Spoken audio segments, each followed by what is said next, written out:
তো এবারে দুটো তাল নিয়ে এসেছি। মানে আগের দিনে যে 5টা তাল লেগেছিল সেদিন একটা তাল করেছি, আর একটা তাল খারাপ ছিল ফেলে দিয়েছি, আর একটা তাল এখনো ফ্রিজে রয়েছে। আর আজকে দুটো তাল করব, কারণ অনেককেই দিতে হয়। আজকে দুটো তিনটা বাড়িতে দেবো, আর প্লাস আমাদের বাড়িতে কলেজের ছেলেরা থাকে, আর আমাদের বাড়িতে সবাই তালের বড়াও খেতে ভালোবাসে। আর 5টার সময় লাইভে আসবো বলে তো কাজগুলো এখন সেরে রাখছি। মানে একদম তালটা ছেনে তারপর রেডি করে মাখিয়ে টাকিয়ে রেডি করে তারপরে লাইভে আসবো, আর সন্ধ্যেবেলা তারপরে তালের বড়া ভাজবো, দেখাবো। দুটো তাল ছাড়িয়ে আর জল দিয়ে মাখিয়ে নিয়েছি চটকে, একদম পাকা তাল তো 6টা আঁটি হয়েছে। আর এই যে এইটা দিয়ে এখন এই তালের ইয়েটা বার করে নিচ্ছি।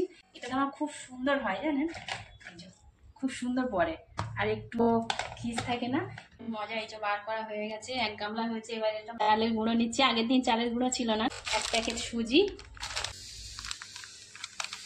অনেকটা তাল তো 1 প্যাকেট সুজি পুরোটাই নিয়ে নিলাম।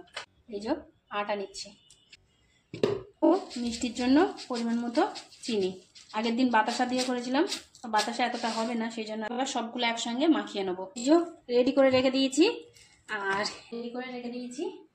তাহলে বড়ার জন্য একদম পুরো রেডি। তো এখন 4টে বাজতে যায়। এবার আমি একটু রেডি হবো, বসে তো একটু রেডি হয়ে আসবো, আর এটা ঢাকা রেখে দিই।